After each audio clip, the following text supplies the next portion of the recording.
Welcome to this explainer, where we're going to map out the foundational steps you need to truly launch your cybersecurity journey. Breaking into this field can feel incredibly overwhelming at first, but honestly, it really doesn't have to be. We've got a super clear path laid out for us right here. So, let's tackle the massive elephant in the room. How do you start without getting completely lost in the weeds? It's the #1 thing people ask when they look at this industry. And the answer is pretty straightforward.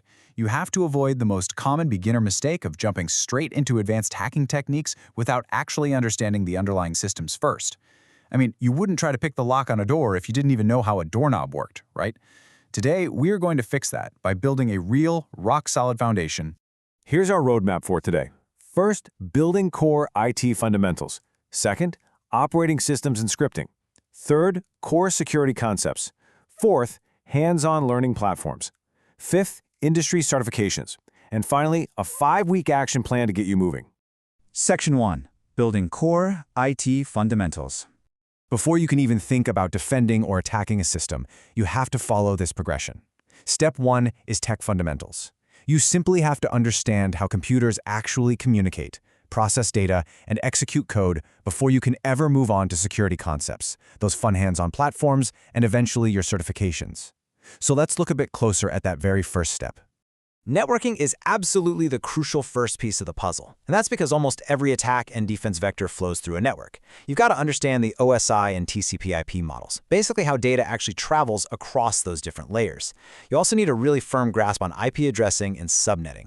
We're talking IPv4 versus IPv6, public versus private IPs, and CIDR notation. Plus, you need to memorize your core protocols, things like TCP, UDP, HTTP and HTTPS, DNS, DHCP, SSH, FTP, ARP, and ICMP. Okay, I know that sounds like total alphabet soup right now, but just think of these protocols as the postal service of the internet. The IP is the address on the envelope, and TCP is the mail carrier making sure your package arrives fully intact. Throw in some network hardware like routers, switches, firewalls, and proxies, and you essentially have the map of the digital world. Oh, and if you want a great hands-on tool to see all this in action, Wireshark. It's the absolute go-to tool to practice capturing and analyzing real live network traffic. Section 2. Operating systems and scripting. Okay, so security professionals live in the command line. Forget the pretty graphical interfaces you're probably used to clicking around in. Linux is going to be your primary weapon and environment for security tools and server infrastructure. Don't worry, the penguin doesn't bite.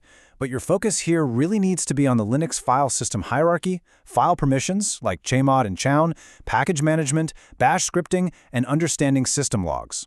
A quick tip, you should definitely start with a distribution like Ubuntu or Debian before you ever touch something like Kali Linux. Now on the flip side, Windows is the primary corporate target. Here, your focus totally shifts to Windows architecture, the registry, Active Directory basics, the event viewer, PowerShell, and of course the classic command prompt. To be successful, you really have to know how to navigate both of these worlds fluently.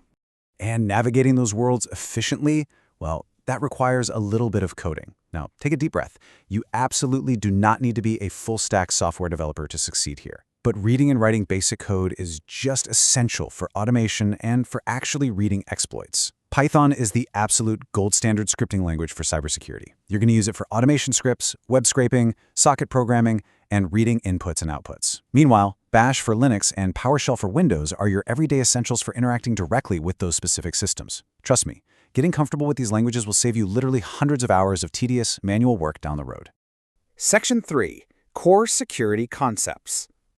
So, once you actually understand standard, normal system behavior, you can start applying security principles to it.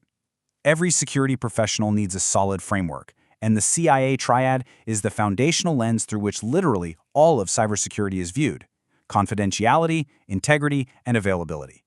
Every single defense you build and every attack you analyze will ultimately tie back to either compromising or protecting one of those 3 pillars. Now, let's demystify 3 core terms that beginners constantly mix up: vulnerabilities, threats, and risks. First up, a vulnerability is simply a flaw in a system. Think of an unpatched server or just outdated software.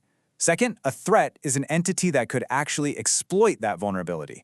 This would be the hacker or maybe the malware itself. And finally, the risk. The risk is the potential loss or damage that actually happens when that threat successfully exploits that vulnerability. Flaw, actor, and impact. Keeping these 3 concepts distinctly separated in your mind is absolutely vital. To defend against those risks, you have to internalize some core defense concepts.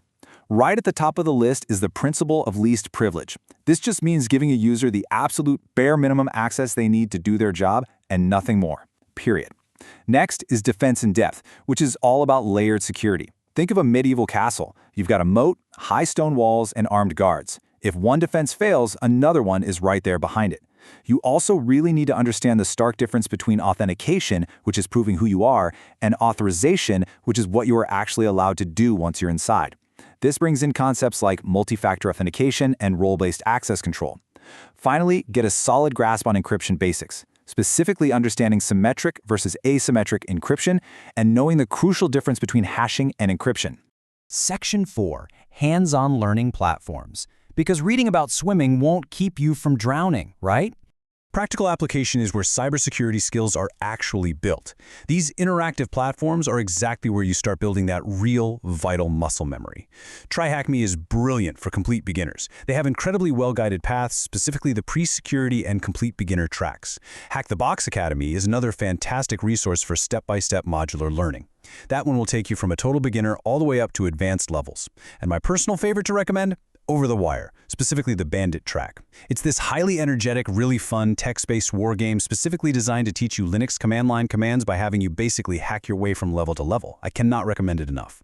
Section 5. Industry certifications. So, while they are technically optional starting points, certifications provide a really structured learning path, and crucially, they validate your skills to employers. These 4 are your prime entry-level targets. CompTIA Network Plus validates those fundamental networking skills we talked about earlier. CompTIA Security Plus is widely considered the worldwide gold standard for entry-level cybersecurity certs.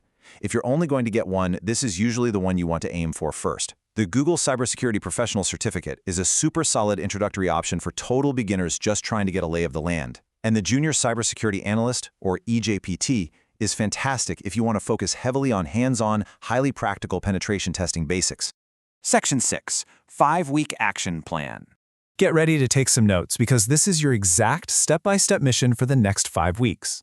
For weeks 1 and 2, your goal is to set up a free virtual machine using VirtualBox or VMware. Install Ubuntu Linux and just get completely comfortable using the terminal. In fact, here's a challenge. Try using it for a few days entirely without a mouse. For weeks 3 and 4, go create a free account on TryHackMe and dedicate yourself to completing their pre-security module. And then from week 5 and beyond, it's time to really double down on studying those network protocols. Use free resources online. Stuff like Professor Messer's Network Plus and Security Plus series on YouTube are incredible for locking in that knowledge. The path into cybersecurity really isn't a mystery anymore. It all comes down to execution. The tools, the systems, and the foundational steps are all laid out right in front of you. So the only question left for you is, once you have the keys to the digital kingdom, what are you going to secure or break first?